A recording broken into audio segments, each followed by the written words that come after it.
자가늑은 내 거, 기증늑은 남의 건데, 자가늑연골은 내 몸에서 채취해서 내 몸에 넣는 거기 때문에 거부 반응이나 이물 반응이 없다라고 볼 수 있겠고, 반면에 기증늑은 자가늑과 장단점이 서로 반대인데요. 다른 연골에 비해서 훨씬 더 튼튼하고 크기도 크기 때문에 더 화려한 코끝, 좀 높은 코끝을 원할 때 늑연골을 많이 쓰게 됩니다. 네, 안녕하세요. 루브르 성형외과 대표원장 임성원입니다.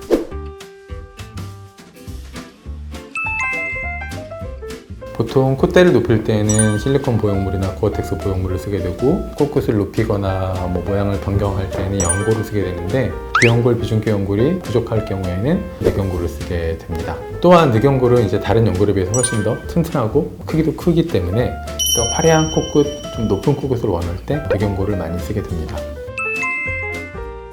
쉽게 말하면 자가늑은 내 거, 기증늑은 남의 건데, 자가늑연골은 내 몸에서 채취해서 내 몸에 넣는 거기 때문에 거부 반응이나 이물 반응이 없다라고 볼 수 있겠고, 대신에 단점이 있다라고 한다면 내 몸에 상처가 나고 그다음에 통증이 있을 수 있겠죠. 반면에 기증늑은 자가늑과 장단점이 서로 반대인데요. 기증늑은 당연히 내 몸에 통증도 없고 그다음에 흉터도 없겠지만은 염증이나 아니면 흡수 같은 부작용의 확률이 조금 더 높을 수밖에 없겠습니다. 본인이 원할 때, 직업적인 특성상 노출이 필요할 경우에는 기증늑을 선호하시는 경우가 많고, 자가늑을 선호하시는 분들은 대부분 안전, 그 다음에 저는 수술을 이제 이번이 마지막으로 다시는 하고 싶지 않아요 하는 경우에는 자가늑을 선택하시는 경우가 많습니다. 그 외에 어쩔 수 없이 기증늑을 선택하시는 경우가 있는데, 이제 늑연골이 뼈처럼 변하는 걸 석회화라고 하는데, 석회화가 너무 심하면은 이제 코에 맞게 잘라서 조각을 하는 게 거의 불가능해지는 경우가 있기 때문에 그거는 미리 엑스레이를 찍어서 확인을 해볼 수가 있습니다. 어떤 거를 채취하느냐, 요거는 환자보다는 의사들의 취향인데 8번, 9번, 10번 같은 경우는 조금 약하고 가늘기 때문에 저 같은 경우는 좀 더 튼튼한 연골, 그러니까 6번이나 7번을 쓰게 되고요. 보통 6번은 체형에 따라 틀리겠지만 여자분들 비키니 라인 아래쪽, 그러니까 가슴 라인 쪽에 위치하고 있고, 7번은 그보다 조금 아래쪽에 위치하고 있어요. 보통 일반적인 여성분들 기준으로 대략 2cm 정도면은 제가 원하는 만큼 뗄 수가 있는데, 대신에 이거는 약간 체형에 따라 차이가 있을 수가 있어요. 예를 들어서 내가 조금 살집이 있다, 그런 경우에는 조금 더 길어지거든요. 그래서 2.5에서 3.3cm까지 늘어나는 경우도 있고, 내가 만약에 정말 말랐다면은 길지 않은 상처를 가지고도 이제 늑연골을 충분히 채취를 할 수가 있겠습니다. 늑연골 채취한 후의 통증은 물론 늑연골을 떼서 아픈 것도 있지만은, 우리가 흔히 식스팩이라고 부르는 복직근을 절개를 하거나 좀 복사근이라고 옆구리 쪽에 있는 근육을 절개를 하는데, 그 근육에서 오는 통증이 더 큰 것 같아요. 그래서 보통 말씀하시는 게, 가만히 누워있을 때는 괜찮은데 누웠다가 일어날 때 너무 아파요 라고 하시는데, 그래서 이제 통증을 최대한 줄이기 위해서는 근육 자체의 양을 절개를 적게 한다거나, 혹은 절개를 많이 하더라도 근육을 충분하게 잘 이제 봉합을 해주게 되면은 그만큼 이제 수술 후에 느끼는 통증이 덜한 것 같습니다.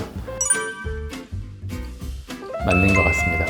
사실은 기증늑뿐만 아니라 자가늑도 복불복인데요. 이게 공장에서 찍어내는 그런 물건이 아니라 사람 몸에서 떼어나는 거기 때문에, 어떤 자가늑이나 기증늑은 똑바르고 어떤 것은 구부러져 있다든지, 심지어 어떤 것은 똑같은 모양이라도 더 단단하고 어떤 것은 물렁물렁한 게 있을 수 있기 때문에, 그래서 기증늑을 쓸 때도 저는 가급적이면 좀 더 튼튼해 보이는 것을 이제 골라서 쓰게 되는 것 같습니다. 어쨌든지 사람 몸에서 오는 것이기 때문에 품질이 일정할 수는 없다라는 것을 말씀드리고 싶습니다.